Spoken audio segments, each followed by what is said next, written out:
स्वागत है आपका अपने YouTube channel study with Shiv Pratap Singh में। तो क्लास 6 की में देखेंगे आज नई इकाई चालू हुई है, इकाई 14 जिसका नाम है व्रत, और इसमें देखेंगे अभ्यास 14A। पहला प्रश्न, पार्श्व चित्र को देखकर लिखिए। इन प्रश्नों के उत्तर देना है इस चित्र को देखकर। तो सबसे पहला क्वेश्चन, वृत्त का केंद्र, इसमें से बताना है हमको वृत्त का केंद्र। तो कैसे पहचानोगे?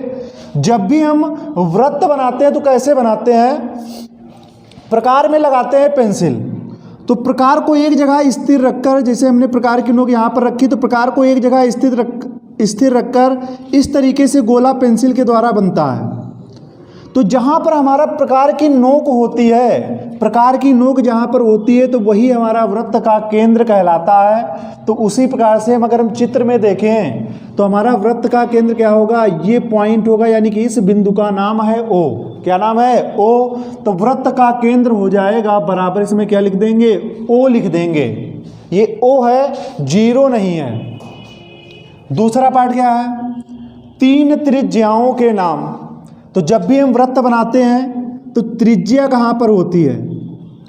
3 त्रिज्याओं के नाम लिखना है। तो यहाँ पर देखिएगा, वृत्त के केंद्र से परिधि के बीच की दूरी, यानी कि ये जो है ये परिमाप और परिधि एक ही बात होती है, तो इसको हम बोलते हैं परिधि। तो वृत्त के केंद्र ये हुआ, तो वृत्त के केंद्र से परिधि के बीच की दूरी जो होती है ये त्रिज्या कहलाती है। क्या कहलाती है? त्रिज्या। तो यहाँ पर देखिएगा, फिगर में देखेंगे, वृत्त के केंद्र से परिधि के बीच की दूरी, तो एक त्रिज्या ये हो गई, दूसरी त्रिज्या ये हो गई, तीसरी त्रिज्या ये हो गई। इसके अलावा कोई त्रिज्या इसमें नहीं है। तो यहाँ पर इसका नाम लिखेंगे O से, यानी कि वृत्त के केंद्र से नाम लिखेंगे तो लिख देंगे OB। तो बराबर हम क्या लिखेंगे? OB कामा OC कामा OD। तो OB OC OD, OB कामा OC कामा OD, ये आगे पीछे हो सकते हैं, कोई समस्या नहीं है कि आप पहले OC लिख सकते हैं, OB बाद में लिख सकते हैं, OD पहले लिख सकते हैं, तो इसमें कोई भी लिख सकते हैं एक साथ। और एक बात और इसमें देखेंगे, OB लिखो चाहे BO, एक ही बात रहेगी। OC लिखो चाहे CO, OD लिखो चाहे DO। तो एक व्यास का नाम, व्यास कैसे होता है? तो यहां पर देखिएगा, व्यास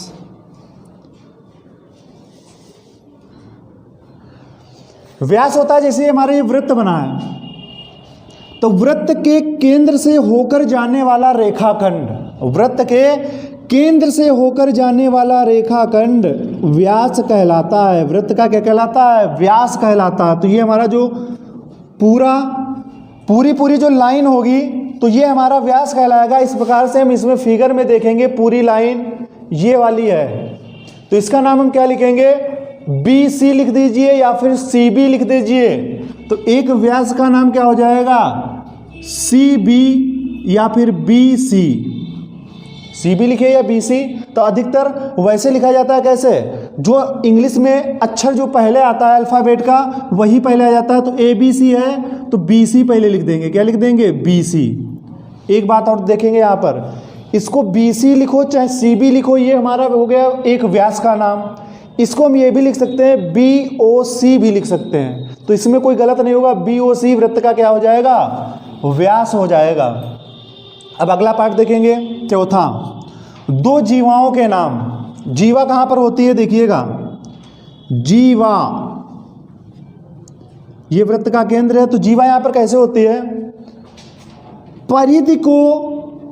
परिधि को किन्हीं 2 बिंदुओं को मिलाने वाला जो रेखाखंड होता है, जैसे इस प्रकार से ये रेखाखंड है, ये परिधि के 2 बिंदुओं को मिला रहा है, एक यहाँ पर बिंदु, एक यहाँ पर बिंदु। तो परिधि के बिंदुओं को मिलाने वाला जो रेखाखंड होता है वो क्या कहलाता है? ये हमारी सभी जीवाएं होंगी। क्या होंगी? जीवाएं। बस यहाँ पे ये याद रखेंगे, वृत्त के केंद्र से होकर नहीं जाएगा, वो हो जाएगा व्यास। तो यहाँ पर जीवाएं हमारी कुछ इस प्रकार से होंगी, बस इसके केंद्र से होकर ना जाए। तो परिधि को किन्हीं 2 बिंदुओं को मिलाएगी इस प्रकार से। तो इस प्रकार से देखते हैं कौन सी हमारी 2 जीवाएं हैं। 2 जीवाएं देखिएगा, एक हमारी CD हो जाती है और एक क्या हो जाती है? AB। ये हमारी क्या है? जीवाएं हैं। तो यहाँ पर 2 जीवाओं के नाम तो क्या हो जाएगा? बराबर लिखेंगे हम AB comma C D, A B comma C D, ये हो गई हमारी दो जीवाओं के नाम। अब अगला क्वेश्चन क्या है, अगला पार्ट है अंतः क्षेत्र में, अंतः क्षेत्र में एक बिंदु। अंतः क्षेत्र कैसा होता है, जैसे ये हमारा वृत्त दिया गया है, जो इसके भी अंदर का भाग होता है वो हमारा अंतः क्षेत्र भाग कहलाता है। अंतः क्षेत्र, अंदर का भाग अंतः क्षेत्र, और जो इसके बाहर का भाग होगा वो हमारा बाह्य क्षेत्र कहलाता है। तो अंतः क्षेत्र में एक बिंदु, तो अंतः क्षेत्र में बिंदु कौन सा दिख रहा है, इस बिंदु का नाम क्या है हमारा ए है, इस बिंदु का नाम बी है, इस बिंदु का नाम ओ है, ये क्या है सी है, ये क्या है डी है, ये क्या है एच है, और एक ये हमारा बिंदु है ई। तो ई ही हमारा अंतः क्षेत्र में एक बिंदु है। ये हमारा क्या है, अंतः क्षेत्र में एक बिंदु है। ये हमारे सीमा पर है तो सीमांत बिंदु होते हैं, ये भी हमारा सीमा पर है। एक हमारा बिंदु एक और है, ये हमारा केंद्र है तो इसको हम बिंदु में नहीं ले सकते हैं। तो अंतः क्षेत्र में जो एक बिंदु स्थित होगा वो हमारा हो जाएगा बिंदु ई। तो बराबर यहां पर क्या लिखेंगे, ई। अगला क्या है, बाह्य क्षेत्र में एक बिंदु। अब इसके बाहर, जैसे मान लीजिए कहीं यहां पर दे दिया हो गया होगा कि बिंदु x, या इधर दे दिया जाए y, या इधर दे दिया जाए z, तो ये हमारे जो होते हैं वो हमारे बाह्य क्षेत्र में बिंदु होते हैं। लेकिन यहाँ पर हमको ऐसा कुछ भी नहीं दिया गया है। जब कुछ भी नहीं दिया गया है तो बाह्य क्षेत्र में एक बिंदु जब नहीं है तो इसमें क्या लिख देंगे, कोई नहीं, यानी कि है ही नहीं, तो हम क्या लिख देंगे, कोई नहीं। अगला देखिएगा, चार चाप दो लघु और दो दीर्घ। चार चाप दो लघु दो दीर्घ, जैसे वृत्त बनाते हैं तो वृत्त बनाते समय प्रकार चिन्हों के यहाँ पर और इस तरीके से वृत्त ऐसे बनाते हैं। तो बनाते समय अगर इसको छोड़ दिया जाए यहीं पे तो ये हमारा जो कहलाता है वो कहलाता है चाप। या इधर से इधर को लगाते हैं या इधर को लगाते हैं तो ये सब छोटे छोटे क्या होते हैं, ये चाप होते हैं। तो छोटा बड़ा इस तरीके से हमको ढूंढना है। दो लघु, लघु मतलब होता है छोटा, तो दो छोटे चाप। वैसे यहाँ पर देखा जाए तो ये जो ए बी है ये क्या है हमारा, ये हमारा लघु चाप है। चाप है क्या है, ए बी। लेकिन अगर इसको ध्यान से देखेंगे तो यहाँ पर ए बी हमारा ये भी हो जाता है क्या, जीवा भी हो जाती है। तो लेकिन हम यहाँ पर जीवा हमको ये नहीं देखना है, हमको चाप देखना है। तो चाप हमारा क्या होगा, ए बी होगा। या आप इसको ना लिखिएगा तो यहाँ पर इधर वाला ये वाला बिल्कुल फ्रेश चाप है, यहाँ पर कुछ भी जीवा इसके अंतर्गत नहीं है। यानी कि ए सी जब यहाँ से लिया जाएगा ना तो ये केवल हमारा चाप ही होगा। तो यहाँ पर एक हम लिख देंगे ए सी। छोटे चाप हम देखिएगा कितने, दो ही पूछ रहा है। ए बी लिख सकते हैं, बी डी लिख सकते हैं, डी एच लिख सकते हैं, एच सी लिख सकते हैं और सी ए लिख सकते हैं। अब इसको ए बी लिखिए चाहे बी ए लिखिए। तो इस प्रकार से 1 2 3 4 5 चाप हो जाते हैं, लेकिन हमसे दो ही पूछता है तो हमने लिख दिया क्या, ए सी लिख दिया। और क्या लिखेंगे, एक इधर से बिल्कुल फ्रेश है ये वाला बी और डी, ये वाला जो चाप है यहाँ से यहाँ तक की ये बी डी क्या है, ये हमारा लघु चाप हो जाएगा। तो यहाँ पर हम क्या लिख देंगे, बी डी। तो इसको एक ब्रैकेट में बंद कर देंगे, ये हमारे हो जाएंगे दो लघु और फिर हम लगाएंगे कामा। अब दो क्या लिख देंगे, दीर्घ लिख देंगे। दो क्या लिखेंगे, दीर्घ। तो दीर्घ चाप का मतलब है, लघु का मतलब है ये जो भी चाप लिए गए इनसे बड़े होने चाहिए। जब वो बड़े होंगे तभी ये हमारे लघु चाप कहलाएंगे। तो यहाँ पर देखिएगा दो दीर्घ, बड़े से बड़ा कौन सा चाप हम ले सकते हैं। तो यहाँ से चालू करिए ए से। जब ए से चालू करेंगे ये चाप चला आने दो, ये अधिकतम जो चाप हो जाएगा यहाँ तक की सी तक की हो जाएगा। यहाँ से लेकर कहाँ तक की, सी तक की। अगर इसको और बना देंगे तो ये वृत्त पूरा बन जाएगा। लेकिन चाप जो होता है, जिस तरीके से हम वृत्त बनाते हैं तो उसमें जो थोड़ा बहुत भाग छूट जाता है, उससे बचा हुआ भाग वो हमारा चाप कहलाता है। तो ए से चालू करेंगे, A B D C, A B D C. तो यहाँ पे लिखेंगे ए बी डी सी। ये क्या हो जाएगा, ये दो दीर्घ चाप, यानी कि ये चाप का नाम हो जाएगा। अब इसको ए बी डी सी लिखिए या उल्टा भी लिख सकते हैं, इसमें कोई समस्या नहीं। सी डी बी ए, इस प्रकार से भी लिख सकते हैं, लेकिन हम क्रम से लिख देंगे इसको ए बी डी सी। अब ये आगे पीछे ना करना कि ऐसे चलना, ए डी बी सी, आगे पीछे नहीं होगा। चाहे आप सीधे जाइए क्रम से या तो फिर उल्टा जाइए। तो ये हमारा एक चाप हो गया। अब दूसरा देखेंगे। अब की बार हमने ए से चालू किया था ना, तो अब की बार कोई दूसरा अक्षर ले लेंगे। यानी कि ए और सी से नहीं लेंगे, चाहे हम बी से चालू कर सकते हैं या डी से चालू कर सकते हैं या सी से चालू नहीं करेंगे क्योंकि ये उल्टा हो जाएगा। अगर पीछे से चालू कर देंगे सी डी बी है तो ये वही हो जाएगा। तो यहाँ सबकी बार हम चालू करते हैं बी से, तो बी से चालू करेंगे, यहाँ से बी डी सी ए, आगे नहीं जाएंगे, ये वाला छोड़ देंगे नहीं तो पूरा वृत्त बन जाएगा। तो बी डी सी ए लिख सकते हैं, बी डी सी ए। तो यहाँ पर हम लिख देंगे बी डी सी ए, या फिर ए सी डी बी भी लिख सकते हैं। ए सी डी बी, इस प्रकार से कई चाप हो सकते हैं। एक ए अक्षर से चालू कर सकते हैं, ए से, बी से भी चालू कर सकते हैं, डी से भी चालू कर सकते हैं, सी से भी चालू कर सकते हैं, एच से भी चालू कर सकते हैं। तो यानी कि यहाँ पर जो दीर्घ चाप बन के तैयार होंगे वो आपके 5 तैयार होंगे, जैसे ए बी डी सी, या फिर सी से चालू करिएगा या बी से चालू करिए तो बी डी सी ए हो जाएगा दूसरा, डी से चालू करेंगे डी सी ए बी हो जाएगा, फिर सी से अगर चालू करेंगे सी ए बी डी हो जाएंगे। अगर एस से चालू करेंगे तो हमारे कुल 5 दीर्घचाप बनेंगे, लेकिन आपको 2 ही लिखना है तो इस प्रकार से लिख देंगे। तो अगला पार्ट देखेंगे वी ट्रिपल यानी कि 8 वाला, एक अर्धवृत्त का नाम। अर्धवृत्त कैसे बनता है देखिएगा, जैसे ये हमारा वृत्त है, जो हमारा व्यास खींचा जाता है यानी कि वृत्त के केंद्र से होकर जाने वाला जो रेखाखंड होता है वो होता है व्यास। तो व्यास के द्वारा ही अर्धवृत्त बनते हैं। अर्धवृत्त का मतलब होता है, अर्ध का मतलब है आधा और वृत्त का मतलब है वृत्त, यानी कि आधा वृत्त जो होगा वही अर्धवृत्त कहलाता है। तो एक हमारा ये आधा वृत्त बन जाता है, एक दूसरा ये बन जाता है। तो ये जो हमारा व्यास है, व्यास के जो ऊपर यानी कि ये वाला पूरा यहाँ से यहाँ तक ये हमारा एक अर्धवृत्त बनता है, एक नीचे की तरफ अर्धवृत्त बनता है, तो बन जाते हैं कुल 2, लेकिन हमको एक ही अर्धवृत्त का नाम देना है तो हम इधर लिख देंगे, क्या लिखेंगे, बी ए सी, या फिर लिख सकते हैं सी ए बी। तो इस तरीके से लिख देंगे, ये वाला जो होगा ये हमारा अर्धवृत्त कहलाएगा, तो लिख देंगे सी ए बी। तो यहाँ पे हम क्या लिखेंगे, सी ए बी। अगर ये लिखना ना चाहे तो इधर वाला लिख सकते हैं C D B, C D B इधर वाला हो जाएगा। तो यही 2 होंगे, इसके अलावा नहीं होंगे। तो एक हमसे पूछा जा रहा तो हमने एक लिख दिया, तो ये आपका क्वेश्चन नंबर 1 जो है वो समाप्त हो जाता है। अगला प्रश्न देखेंगे, दूसरा प्रश्न है, पार्श्व चित्र देखकर निम्नलिखित प्रश्नों के उत्तर दीजिए।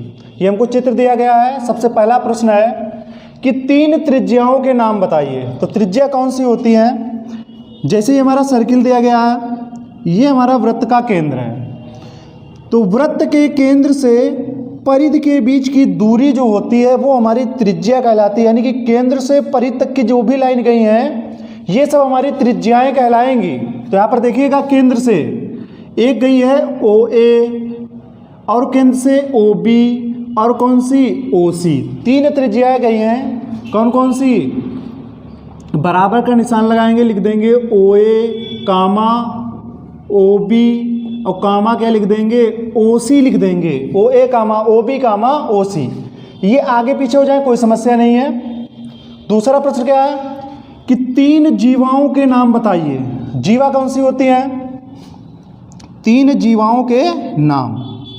तो इस तरीके से हमारा वृत्त होता है। परिधि को किन्हीं 2 बिंदुओं को मिलाने वाला जो रेखाखंड होता है, परिधि से किन्हीं 2 बिंदुओं को मिलाने वाला जो रेखाखंड है वो हमारा जीवा कहलाता है, जीवा। इस तरीके से भी हो सकता है, ये भी हमारा हो सकता है, ऐसे भी हो सकता है। ये सब हमारी क्या है, जीवाएं हैं। एक बात और, वृत्त के केंद्र से होकर जो जाता है वो हमारा कहा जाता है व्यास, ये हमारा होगा व्यास। लेकिन परिधि के किन्हीं 2 बिंदुओं को मिलाने वाला ये रेखाखंड है तो इसे हम व्यास भी कहते हैं और जीवा भी कहते हैं।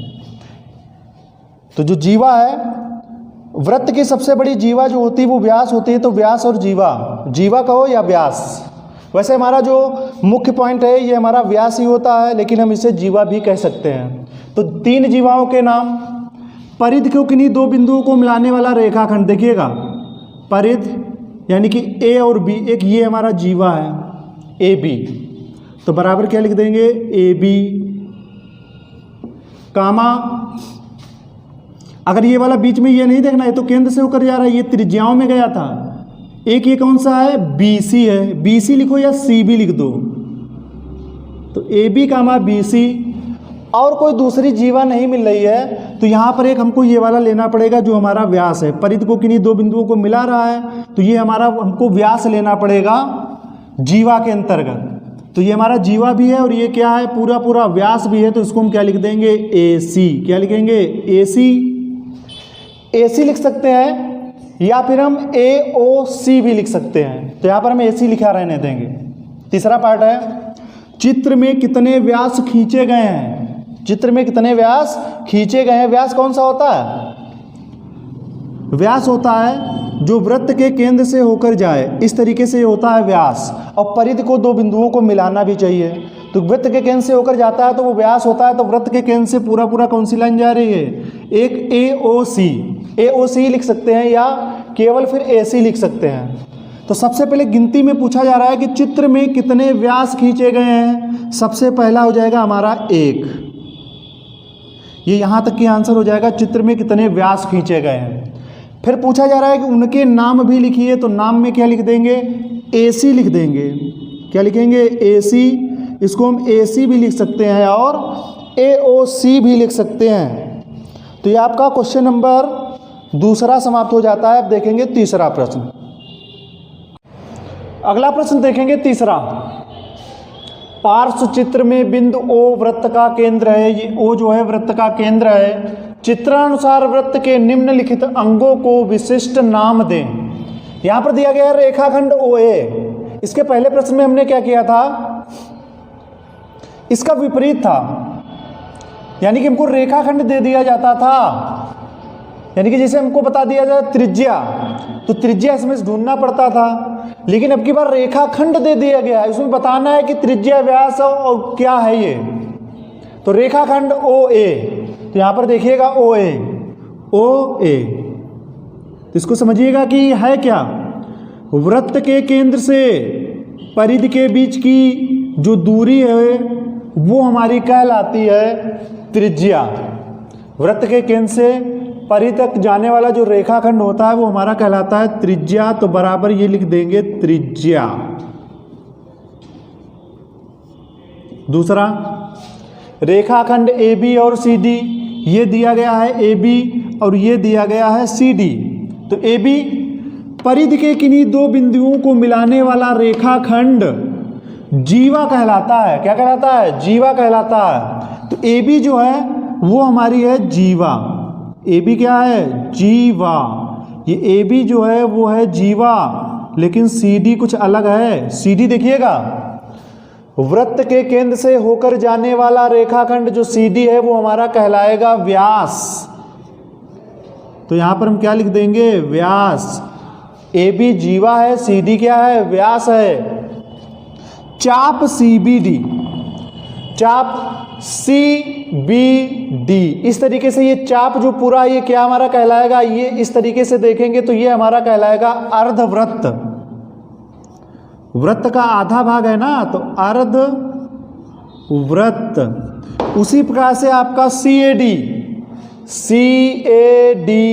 तो ये भी हमारा CAD क्या कहलाएगा, अर्धवृत्त ही कहलाएगा। तो इसमें भी क्या लिख दिया जाएगा, अर्ध वृत्त लिख दिया जाएगा। तो इसमें लिखेंगे हम अर्धवृत्त। तो ये आपका हो गया क्वेश्चन नंबर 3।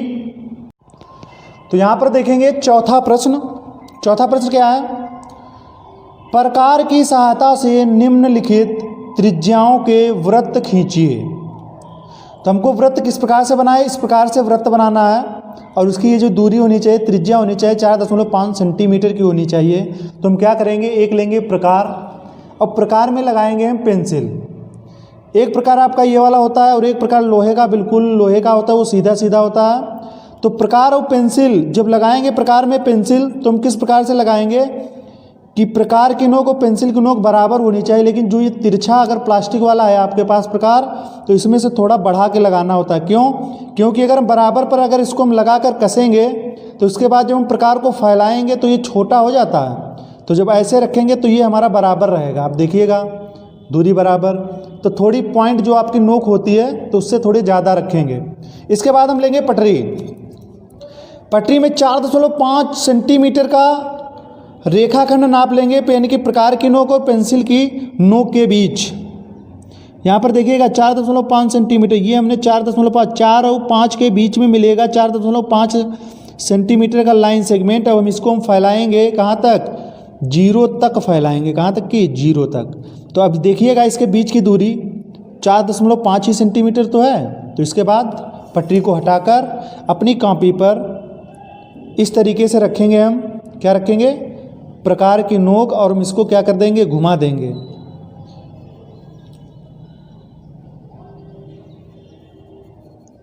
तो इस प्रकार से हम बनाएंगे। यहाँ पर देखिएगा प्रकार की नोक वहीं पे अगर हिल जाता है तो आपको क्या करना है, बस इस तरीके से आप बना लेंगे।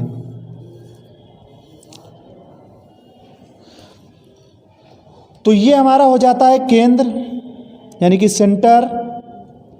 अब 4.5 सेंटीमीटर का खींचना है ना, तो यहाँ पर से यहाँ तक की ऐसे इस प्रकार से लाइन खींचकर लिख देंगे। जो इसकी दूरी है वो हमारी कितनी है, 4.5 सेंटीमीटर। तो यहाँ पे लिख देंगे हम 4.5 सेंटीमीटर। ये क्या है, हमारी त्रिज्या है। तो 4.5 सेंटीमीटर त्रिज्या का एक वृत्त खिंच गया। ये हमारा वृत्त कब सही होगा, अगर आपने कभी भी कम ज़्यादा नापा है तो यहाँ पर देखिएगा इसकी त्रिज्या नापेंगे तो 4.5 आएगा, लेकिन हमारा वृत्त तभी सही होगा 4.5 का जब होता है 2 गुना। तो यहाँ पर देखिएगा 4.5 का 2 गुना कर लेंगे तो 2 पंचे 10 का 0, हासिल 1, 2 चक्कू 8, 1 9, 9.0, यानी कि 9 सेंटीमीटर अगर व्यास आ रहा है। ये हमारा फिगर सही है, गलत कैसे नापते हैं, यहाँ पर रखेंगे पटरी और केंद्र से सटाकर रखेंगे, यानी कि केंद्र से ऐसे नहीं नाप देना यहाँ पर, यानी कि केंद्र से यही वाला लाइन सेगमेंट रखेंगे। और यहाँ पर देखेंगे अगर पूरा 9 सेंटीमीटर आ रहा है तो हमने जो फिगर बनाया है वो बिल्कुल सही बनाया है। यहाँ पर देखिएगा 0 के सामने और ये पॉइंट बिल्कुल 9 के सामने है कि नहीं है। तो यहाँ पर पूरा 9 सेंटीमीटर आया है। अगर ये आपका कम ज़्यादा आ रहा है तो आपने जो सर्किल बनाया है वो गलत बनाया है। गलत आपका कहाँ से हुआ होगा, या तो आपका प्रकार हिला होगा। अगर प्रकार हिलेगा तो यहाँ पर ये पूरा सर्किल बनेगा नहीं, या तो फिर आपने दूरी कम ज़्यादा की होगी। अगर आपने थोड़ी सी भी दूरी, यानी कि 1 mm से भी कम दूरी अगर आपने कम ज़्यादा की है तो यहाँ पर जब डबल हो जाता है तो पूरा 1 सेंटीमीटर यानी कि 1 मिलीमीटर यानी कि mm बन जाता है, यानी कि उसमें फॉल्ट आ जाती है। तो इसीलिए सर्किल बनाने के बाद में व्यास को जरूर इसका 2 गुना नाप लेंगे। अगर व्यास बिल्कुल फिक्स आ रहा है तो हमने जो फिगर बनाया है, आपने जो फिगर बनाया होगा वो बिल्कुल सही होगा। अब इसके बाद देखेंगे दूसरा वाला पार्ट क्या है, 3.2 सेंटीमीटर का बनाना है। तो यहाँ पर देखिएगा 3.2 सेंटीमीटर।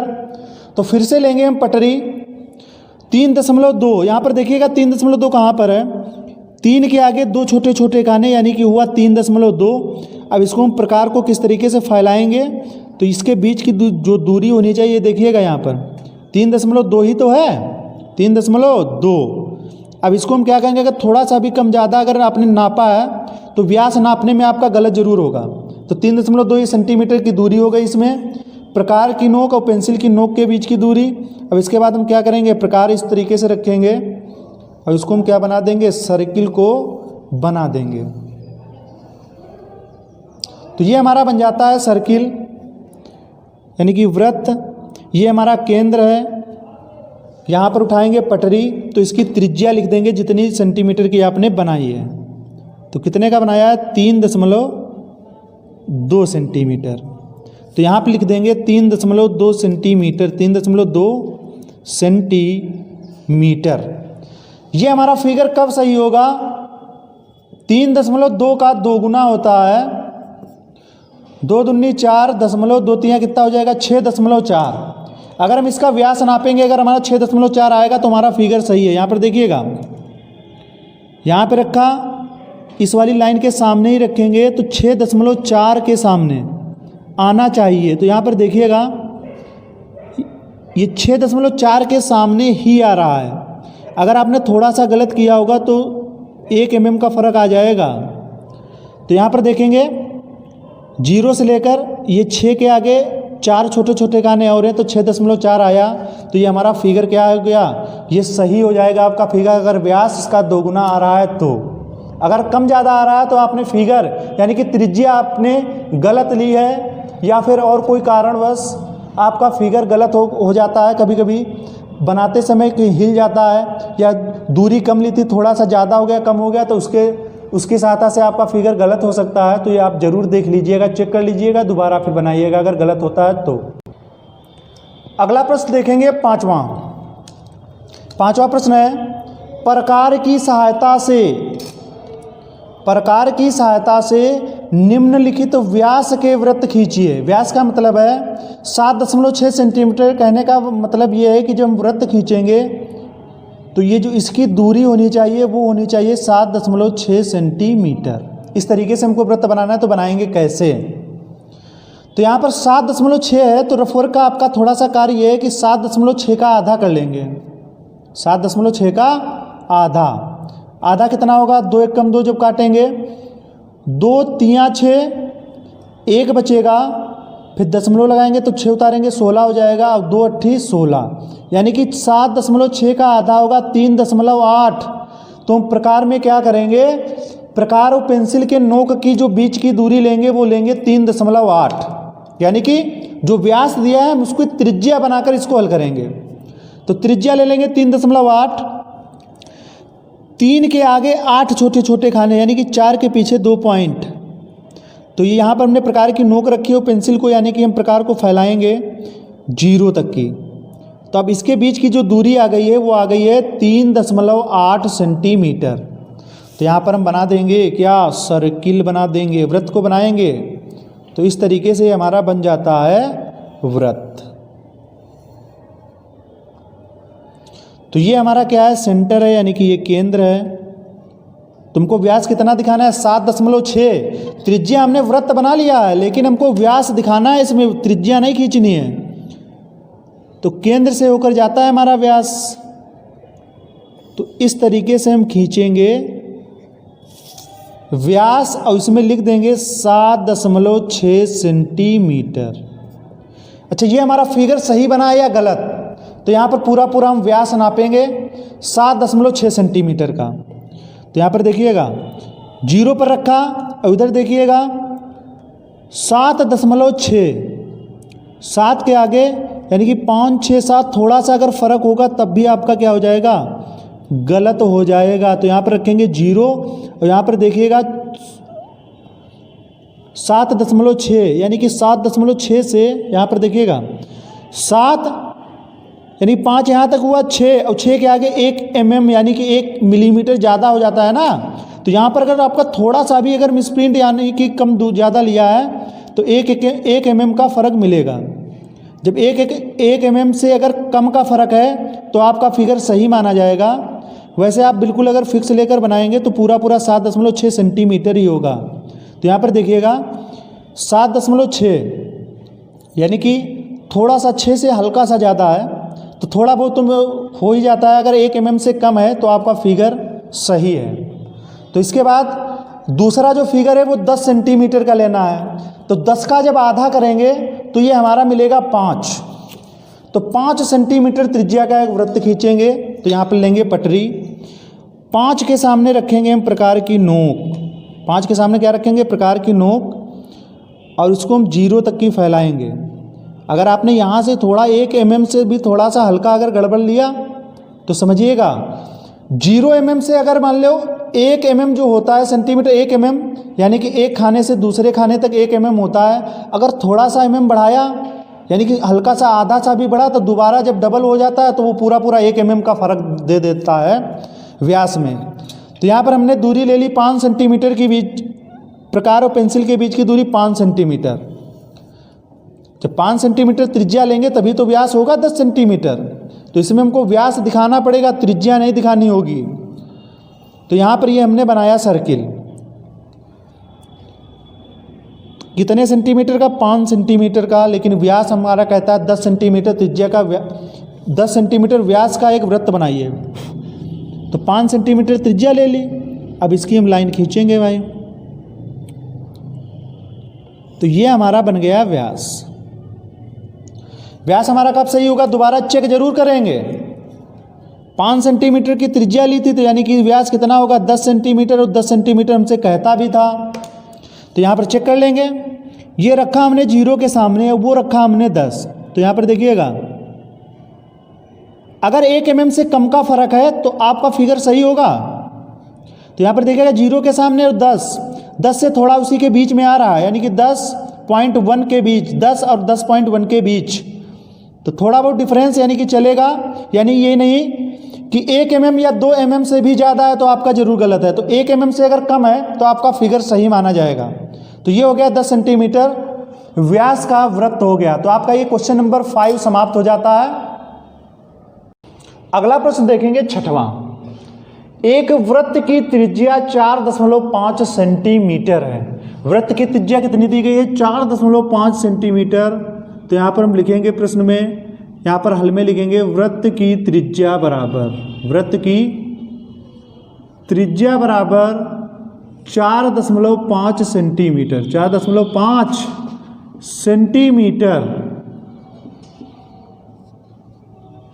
वृत्त की त्रिज्या दी गई है, तो इस वृत्त के व्यास की माप ज्ञात कीजिए। तो वृत्त का व्यास निकालना है।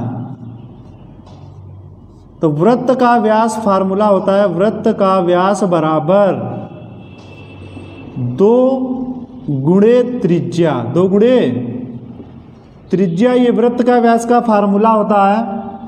तो यहाँ पर रखेंगे 2 गुणे त्रिज्या का मान रख देंगे, कितना है 4.5 सेंटीमीटर, 4.5 सेंटीमीटर। तो गुणा करवा देंगे 4.5 की 2 के साथ, 4.5 की 2 के साथ गुणा, 2 पंचे 10 का 0, हासिल 1, 2 चक्कू 8, 8 और कितना हो जाएगा 9, यानी कि 90। 1 अंक बाद दशमलव है तो 1 अंक बाद दशमलव लगा देंगे, तो यहाँ पर 9.0 सेंटीमीटर आंसर आ जाएगा। 9.0 ही लिखा रहने दे, या फिर इसको हम लिख देंगे 9 सेंटीमीटर, 9 सेंटीमीटर आ जाएगा वृत्त का व्यास। यहाँ पर चित्र के द्वारा समझिएगा, ये हमारा वृत्त है। वृत्त की त्रिज्या दी गई है 4 सेंटीमीटर, यानी कि वृत्त के केंद्र से परिधि के बीच की दूरी ये क्या होती है? हमारी त्रिज्या होती है। त्रिज्या कितनी दी गई है? 4.5 सेंटीमीटर। ठीक, जब यहाँ से त्रिज्या जिस तरीके से चलती है तो इधर इधर उतनी ही तो होगी, बराबर बराबर। तो 4.5 और इसमें से ये और जुड़ जाएगा, यानी कि व्यास पूछा जा रहा है तो व्यास हो जाता है पूरा। तो 4.5 ये है, तो इधर भी 4.5 और होगा तभी तो बनेगा व्यास। तो इसका फार्मूला होता है वृत्त का व्यास बराबर 2 गुणे त्रिज्या, यानी कि जितनी भी त्रिज्या होती है उसका 2 गुना हो जाता है। तो इस तरीके से मान निकल के आ जाएगा वृत्त का व्यास। अगला प्रश्न देखेंगे 7वां। लिखा है किसी त्रिज्या का एक वृत्त खींचिए। तो किसी भी त्रिज्या का एक वृत्त खींच देंगे, यानी कि कोई भी त्रिज्या कोई भी व्यास नहीं दिया गया है, तो यानी कि किसी भी त्रिज्या का, किसी भी त्रिज्या का मतलब कितना भी फैला लें अपनी कॉपी के हिसाब से। तो हमने इतनी दूरी ले ली, नापना नहीं है। तो किसी भी त्रिज्या का एक वृत्त खींचिए, तो ये हमने खींच दिया वृत्त। किसी भी त्रिज्या का ये क्या खींच गया? ये खींच गया वृत्त। वृत्त खींचते समय याद रहे जहाँ से हम चालू करते हैं वहीं पे समाप्त होना चाहिए, ऊपर नीचे समाप्त ना हो। यानी कि मिलान बिंदु जिस प्रकार से यहाँ से अगर हम चालू करेंगे मिलाते समय इसी पे समाप्त होना चाहिए। ये नहीं कि यहाँ से चालू हुआ थोड़ा सा ऊपर गया नीचे गया, तो समझिए आपका फिगर गलत बन रहा है। तो किसी भी त्रिज्या का एक वृत्त खींचिए, तो ये हमने खींच दिया, किसी भी त्रिज्या का एक वृत्त खींच दिया। वृत्त पर कोई बिंदु P और Q लेकर उन्हें मिला दीजिए। तो यहाँ पर हमने ले लिया P, क्या ले लिया P, और ये हमने क्या ले लिया Q। तो P और Q लेकर उन्हें क्या करना है? हमको मिला देना है। तो P और Q लेकर हमने क्या किया? इसको मिला दिया। P और Q लेकर के इसको हमने मिला दिया। मिलाने के बाद यहाँ तक की हो गया। बताइए कि क्या बिंदु PQ को छोड़कर, P और Q बिंदु को छोड़कर रेखाखंड PQ के सभी बिंदु, यहाँ पर याद रखिएगा जब भी कोई रेखाखंड बनता है तो कई बिंदुओं से मिलकर इस तरीके से मिलकर बनता है हमारा रेखाखंड। ठीक है, तो कई बिंदुओं से मिलकर रेखाखंड बनता है। तुमको बताना यह है कि बताइए कि क्या बिंदु PQ को छोड़कर, यानी कि P वाला और Q वाला, क्योंकि ये वृत्त पर है, तो PQ को छोड़कर रेखाखंड PQ के सभी बिंदु कहाँ है ये बताना है। क्या वृत्त पर है, यानी कि पी क्यू को छोड़ देना है तो ये वृत्त पर है तो है नहीं, तो यहाँ पर क्या हो जाएगा, नहीं। वृत्त पर है नहीं, वृत्त पर केवल पी और क्यू बिंदु है, तो इसमें कहता है पी क्यू को छोड़कर बताना है, तो वृत्त पर है तो बिल्कुल नहीं है। वृत्त के बाहर है, बाहर भी नहीं है क्योंकि ये पूरे पूरे वृत्त पर है, तो यहाँ पर भी इसका आंसर क्या हो जाएगा, नहीं हो जाएगा। वृत्त के अंदर है तो वृत्त के कई बिंदुओं से मिलकर इस तरीके से हमारा रेखाखंड बनता है, इस तरीके से। तो वृत्त के अंदर, क्योंकि वृत्त के अंदर का भाग यानी कि किसी भी आकृति के जो अंदर का भाग होता है तो हमारा अंताखंड कहलाता है। तो वृत्त के अंदर है तो ये वृत्त के अंदर ही है, पी क्यू को छोड़कर, क्योंकि लाइन जो है वृत्त के अंदर है ना, तो इसके तो वृत्त के अंदर होंगे क्या, पी क्यू के सभी बिंदु। तो यहाँ पर क्या हो जाएगा, ये हो जाएगा हमारा हाँ। क्यों, क्योंकि वृत्त के अंदर पी क्यू के सभी बिंदु वृत्त के क्या हैं, अंदर हैं, क्योंकि ये जो रेखाखंड बना है आकृति के अंदर ही तो बना है, तो इसीलिए ये जो इसके पी क्यू के बिंदु होंगे पी क्यू को छोड़कर ये वृत्त के अंदर होंगे, यानी कि पहला नहीं, दूसरा नहीं, तीसरा क्या हो जाएगा, हाँ हो जाएगा। अगला प्रश्न देखेंगे 8वां। निम्नलिखित कथन सत्य है या असत्य है। निम्नलिखित कथन सत्य है या असत्य है, तो ये देखेंगे। पहला प्रश्न क्या है, पहला पार्ट है वृत्त की त्रिज्या वृत्त की जीवा होती है। यहां पर देखिएगा ये हमारा बना वृत्त, वृत्त की त्रिज्या, त्रिज्या कौन सी होगी, ये हमारी होगी त्रिज्या, ये क्या होगी, त्रिज्या। तो जो वृत्त की त्रिज्या वृत्त की जीवा होती है, क्या त्रिज्या ये है, और जीवा कौन सी होती है, ये इस प्रकार से होती है जीवा। तो वृत्त की त्रिज्या जो है वृत्त की जीवा नहीं हो सकती है, क्योंकि त्रिज्या जो त्रिज्या ही होती है। तो कथन जैसा कह रहा है वैसा नहीं हो रहा है, तो ये कथन हमारा हो जाएगा असत्य। सबसे पहली बात, कथन अगर जैसा कहता है, अगर वैसा ही नियम के हिसाब से होता है तो कथन होता है सत्य, और कथन जैसा अगर कह रहा है वैसा नहीं होता है तो हो जाता है असत्य। तो कथन जैसा कह रहा है वैसा नहीं होता है नियम के हिसाब से, इसीलिए असत्य हुआ। तो वृत्त का व्यास वृत्त की जीवा होती है, यहां पर देखिएगा ये बना वृत्त, और वृत्त का व्यास, व्यास कौन सा होता है, ये होता है व्यास। तो वृत्त का जो व्यास होता है वृत्त की जीवा होती है। जीवा किस प्रकार से होती है, ये वाली जीवा। तो इसी प्रकार से जब खींचते हुए आएंगे तो ये हमारी एक प्रकार से जीवा भी यही हो जाती है। तो वृत्त का जो व्यास होता है, हमने बताया जो व्यास होता है इसके दो नाम है, ये वृत्त का व्यास भी है लेकिन एक प्रकार से जीवा भी है। तो वृत्त का व्यास वृत्त की जीवा होती है, तो ये कथन हो जाएगा सत्य। व्यास वृत्त की सबसे बड़ी जीवा होती है, कैसे देखिएगा, यहाँ पर अगर देखा जाए तो मान लिया यहाँ पर 1 सेंटीमीटर है, फिर ये थोड़ा सा इधर बढ़ा, तो इसी तरीके से बढ़ता हुआ चला गया। तो जो केंद्र से होकर जाएगा ना, वही जो व्यास होगा, व्यास जो है वृत्त की सबसे बड़ी जीवा होगा, इसकी लंबाई सबसे अधिक होगी। चाहे आप चेक कर सकते हैं, इस तरीके से खींचेंगे, देखो यहाँ से यहाँ तक की रेखाखंड की लंबाई, फिर थोड़ा सा बढ़ा, फिर और बढ़ा, फिर इसके बाद जो बीच से होकर जाएगा यही सबसे बड़ी जीवा होगी। और इसके बाद अगर छोटा देखेंगे, इससे कम नीचे खींचेंगे तो ये और छोटा होता हुआ चला जाएगा। तो कहने का मतलब यह है कि व्यास वृत्त की सबसे बड़ी जीवा होती है। तो ये कथन क्या हो जाएगा, ये हो जाएगा सत्य। ये कथन क्या होगा, सत्य हो जाएगा। तो ये आपका क्वेश्चन नंबर 8 हो जाता है। अगला प्रश्न देखेंगे 9वां। क्या दिया गया है, एक रेखाखंड AB खींचिए जिसकी लंबाई 4 सेंटीमीटर है। तो यहां तक की कर लेते हैं। एक रेखाखंड क्या खींचना है, AB जिसकी लंबाई 4 सेंटीमीटर है। तो यहां पर देखिएगा 4 सेंटीमीटर लंबाई का सबसे पहले एक रेखाखंड खींचेंगे, यानी कि एक पॉइंट लगाएंगे 0 पर और एक लेफ्ट पॉइंट लगाएंगे 4 के सामने। तो इसको हम खींच देंगे, यानी कि मिला देंगे आपस में। तो ये हमारा रेखाखंड बन जाएगा AB। इसका नाम क्या हो जाएगा, B। तो AB हो जाएगा, वो भी कितने सेंटीमीटर का, 4 सेंटीमीटर का। तो ये हो गया हमारा 4 सेंटीमीटर। तो 4 सेंटीमीटर एक रेखाखंड ए बी खींचिए जिसकी लंबाई 4 सेंटीमीटर है, तो ए बी 4 सेंटीमीटर लंबाई का एक रेखाखंड खींच दिया।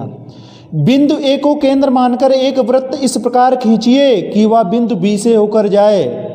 बिंदु ए को केंद्र मानकर यहाँ पर देखिएगा, ये हमारा हो गया बिंदु ए केंद्र, यानी कि प्रकार की नोक रखेंगे तो वही केंद्र हो जाता है। हम इस प्रकार से वृत्त बनाएंगे कि ये कितना बी से होकर जाए। तो यहाँ पर हम क्या करना है आपको कि जब प्रकार की नोक हमने ए पर रखी तो हम इसको इस प्रकार से फैलाएंगे, तो दूरी हम ले लेंगे प्रकार और पेंसिल के बीच की दूरी बी तक, यानी कि बी तक ले लेंगे। तो बी तक होगा ये, जब हम बनाएंगे तो ये बी से होकर ही जाएगा। तो यहाँ पर हम जब हमने ए से बी के बीच की दूरी यानी कि 4 सेंटीमीटर ले ली, तो इससे हम क्या कर देंगे, वृत्त बना देंगे। देखो वृत्त जो बना है हमारा बी से होकर जाते हुए गया है कि नहीं, बी से होकर गया है। तो ये देखिएगा, तो ये बन गया हमारा वृत्त। अब इस वृत्त की त्रिज्या नाप कर लिखिए। नापना क्या है, यही तो हमारी त्रिज्या है। तो इस त्रिज्या नापेंगे तो त्रिज्या बराबर, तो लिख देंगे त्रिज्या बराबर 4 सेंटीमीटर, यही हमारी त्रिज्या। त्रिज्या नाप कर लिखना है, तो एक बार नाप लेते हैं। तो नापेंगे त्रिज्या तो क्या होगा, 4 ही सेंटीमीटर होगा। त्रिज्या बराबर कितना होगा, 4 सेंटीमीटर। हम आपको एक बात बता दें, नापते समय अगर आपका 1 mm से आपका कम है, 1 mm का मतलब है यानी कि ये तो हमारा अगर 0 से 1 तक जाते हैं तो 1 सेंटीमीटर होता है। 1 mm का मतलब जो ये छोटे छोटे लाइनें होती हैं उनके बीच की दूरी अगर बनाते समय 1 mm से कम है तब तो आपका फिगर सही है। अगर इससे ज़्यादा 1 mm या 2 mm ज़्यादा हो जाता है तो आपका फिगर गलत माना जाएगा। तो अगर आपको ऐसा नापने पे लगे तो आपको दूसरा बनाना होगा फिगर। तो यहाँ पर देखिएगा, एक रेखाखंड ए बी खींचिए, तो हमने ए बी खींचा था जिसकी लंबाई 4 सेंटीमीटर है, तो 4 सेंटीमीटर लिख भी दिया गया। बिंदु ए को केंद्र मानकर प्रकार की नोक यहाँ पर रखकर बी को, यानी कि प्रकार की नोक और पेंसिल की नोक यहाँ तक की फैलाएंगे बी तक, तभी तो बी से होकर जाएगा। तो ए को केंद्र मानकर इस प्रकार वृत्त खींचे कि वह बिंदु बी से होकर जाए। तो ए को केंद्र मानकर तो बी से खींचा गया कि नहीं, बी से होकर जा रहा है। तो इस वृत्त की त्रिज्या नाप कर लिखिए। तो नापने पर, यहाँ पर लिखेंगे नापने पर, नापना वैसे है नहीं, तो यहाँ पर नापने पर वृत्त की त्रिज्या बराबर, नापने पर वृत्त की त्रिज्या बराबर लिख देंगे 4 सेंटीमीटर, क्योंकि 4 सेंटीमीटर यही तो है हमारी दूरी। तो नापने पर वृत्त की त्रिज्या बराबर 4 सेंटीमीटर। तो इसी के साथ आपकी, इस क्वेश्चन के साथ आपकी एक्सरसाइज अभ्यास 14 समाप्त हो जाती है। तो अगर ये हमारा वीडियो आपको अच्छा लगा हो तो हमारे चैनल को सब्सक्राइब कीजिए तथा लाइक, शेयर और कमेंट करना बिल्कुल ना भूलें।